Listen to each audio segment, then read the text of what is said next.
Hi guys, welcome to episode 8 of the Road to 1000 series. So firstly, I just want to say if I sound a bit weird, it's just because my nose is a bit blocked.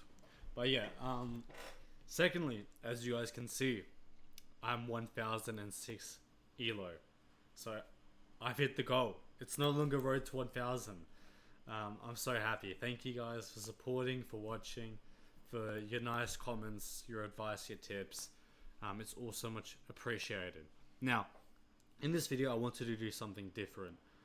Instead of analyzing my games like usual, I wanted to show you guys how I got to 1000, and maybe these tips can help you as well. So, firstly, I just want to say, with chess improvement, the most important part is cultivating the right attitudes, and I'd say patience is the most important part of chess. Not just in a single match, but with chess improvement in general.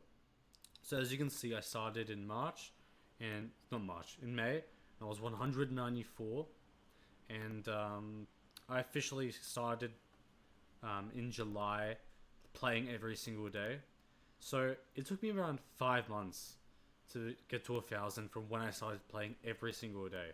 So yes, that's probably not bad. It's 500 elo gain in 5 months, but it still is 5 months to just not be a beginner. So chess improvement and improving any aspect of life is slow, and this is something you need to understand. You know, if you want to improve in anything, and it's the same with chess. The second thing you need to understand, well, not understand, but you need to be able to lose. I don't know what that is. That's a trait, I'd say. If you can't take losses, you know, you're gonna find chess really demotivating, and you're probably going to lose interest. And how you should be looking at a loss is, you should lose. Now, obviously, it doesn't feel good, but you should be thinking, I need to analyze this game and see what were my mistakes. What did I do wrong? What caused me the loss? And if you're under 1000, it was probably a blunder. So, yeah, those are the two main traits that are the most important for chess improvement. Now, what I want to show you is what I did, my routine from when I started in July to now, and I'll explain why I do this. I'll explain what you should do if you have less time than me, and what you should do if you have more time than me. So, what I did from this time in July, it was a bit different, but it was very similar. I did Monday to Friday, and I played basically an hour to an hour and a half of training. So what I did was, and what I do to this day, is I start off with some sort of theory. I do 20 minutes of either opening theory or endgame theory, and I alternate between the days, so that way, I can fit both of them in during my week. And then I do some sort of puzzles for 20 minutes. I'll alternate between Puzzle Rush and puzzles, and the reason why is because Puzzle Rush trains your tactics, and puzzles trains your calculation. And when solving normal puzzles, how you should be solving it is you should be solving for accuracy, not time. And what I mean by this is solve the puzzle in your head and then make the first move. And if the computer responds with a different move than you expected, that's fine. Just recalculate in your head and then go again. With Puzzle Rush, I just play the first move that comes to mind because it's all about tactical awareness in my eyes. And then I play a game and I analyze the game. So I highly recommend a 15-10 game. I think it's the perfect amount of time. I think it lets you think. I think it gives you, a few moves where you can think quite deeply. And I think that's very important during some critical periods in the game to think very deeply. And if you have more time, do a 30-minute game. The more time the better. But, I'm realistic. I don't know if I'll be able to stick to a 30-minute game every day. So, if you have less time than me, here's what I recommend. First, decide how many days a week do you want to dedicate to chess. And you got to be realistic. If you say, I want to do it every single day, okay, that's great, but will you really do it every single day? I'd say, don't do any less than really 3 times a week of some sort of habit. But and if you can, obviously do 7 days a week. But also, you know, this is where you have to have a conversation with yourself and be realistic. So, if you have legit just 20 minutes a day, and if you're watching this video, you probably do have 20 minutes a day. Just literally play one rapid game a day, you know, whatever that may be, 3 times a week, 5 times a week, you know, every single day. Play one rapid game during, you know, a time period which, you know, you're happy with, and make sure to stick to that time period. So if you say to yourself, I'm going to play, you know, a rapid game 5 times a week, you have to play a rapid game 5 times a week. It's okay to like miss once or twice, you know, a month, but if you're missing games, there's something like not right. You've probably not been realistic of yourself. So yeah, if you have 20 minutes a day, literally just play one game, have some sort of habit. If you have a bit more time, I'd say like 30 minutes, do 10 minutes of puzzles and then play a 10-minute game. Puzzles, especially under 1,000, probably the most important method for growth. Now, if you have more time than half an hour a day, what I'd recommend you do is do some sort of theory. So 10 minutes maybe of opening theory or endgame theory, 10 minutes of puzzles and a 10-minute game. And then if you have more time, you know, just implement some sort of theory, puzzles, endgame plus analysis within that time. You know, let's say you have 3 hours. Okay, you know, you have to be realistic. But, you know, if you realistically want to play chess for 3 hours every day, you know, you could maybe do 1 hour of theory, 1 hour of puzzles, and a half an hour game plus analysis. You know, so you kind of, you know, you want to make it yourself because you want it to be personalized to yourself. I'm just kind of giving you some ideas, you know, a framework, you know. But yeah, the most important thing is just have a habit, you know, and it doesn't have to be daily. 3 times a week is very good, but you know, I definitely recommend daily or 5 times a week because, you know, the more you do it spread out throughout the days, the better for improvement. Now, I've kind of waffled on about my routine.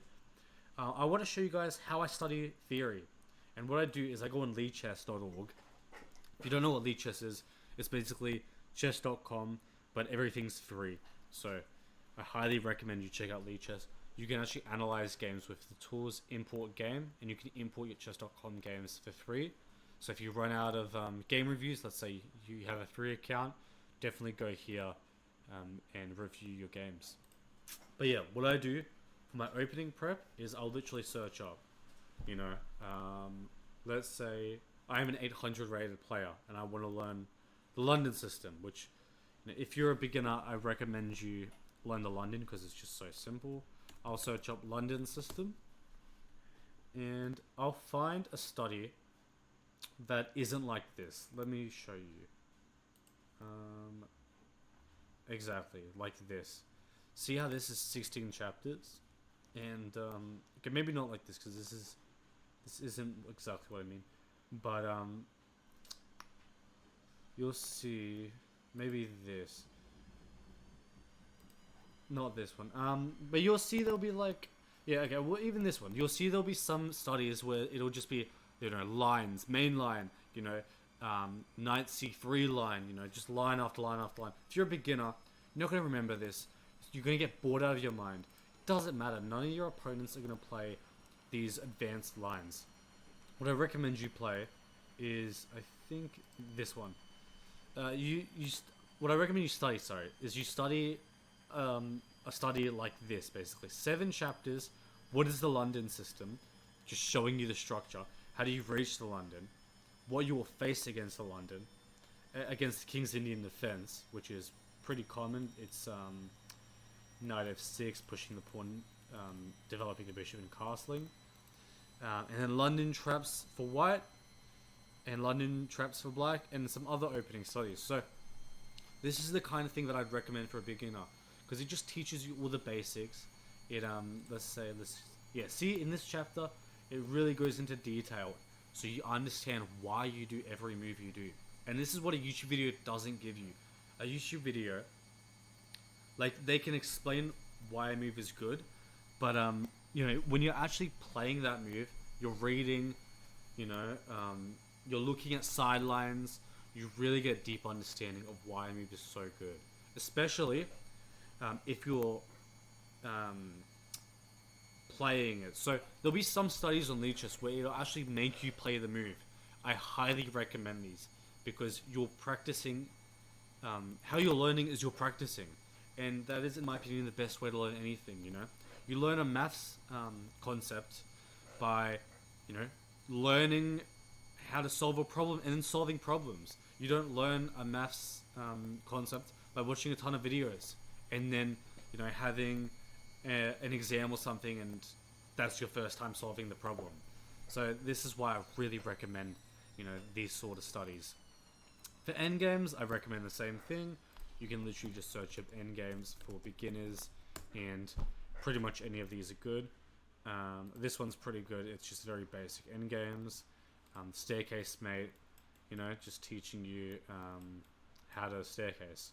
So as you can see again, this is long. It's got lots of chapters, but you can read what's it teaching you. Staircase mate, sideways staircase mate off rook. Very basic stuff. So it's not advanced. It's definitely for beginners, and you don't have to do all of it right away. But even just one chapter a day or something is very good. Just having a habit, like I said, just doing something every day. So yeah, for opening prep, endgame prep, that's what I recommend. Trying to think what else. For puzzles, I recommend, again, Lee Chess is go-to, especially if you don't have a membership on chess.com. These puzzles I love because they actually from real games, as you can see from game 3+0 Blitz, and an IM played this game, so it's going to be probably quite a difficult puzzle, especially if they didn't find it.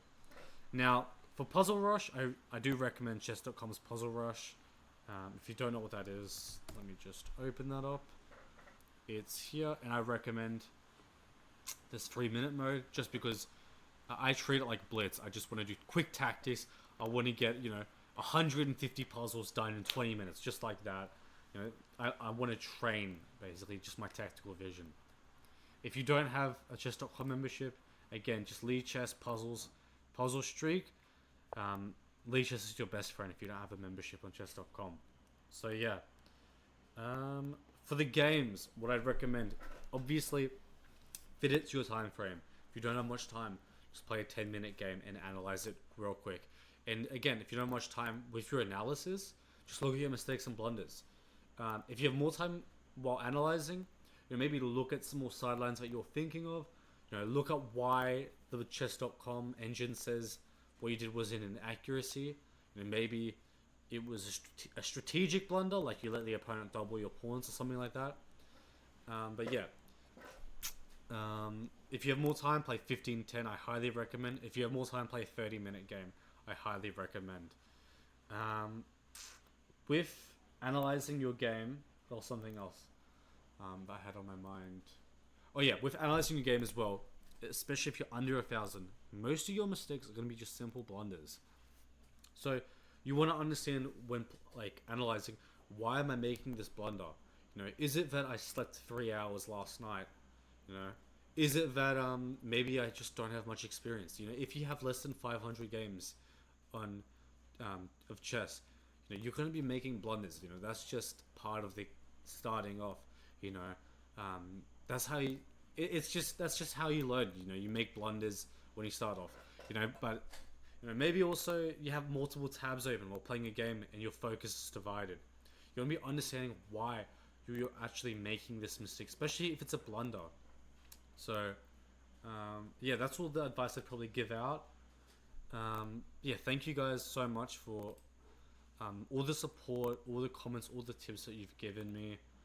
I really appreciate it, and I'm definitely excited to start off my road to 1500 series. I'll see you guys next week with that first episode. Thank you for watching. See ya.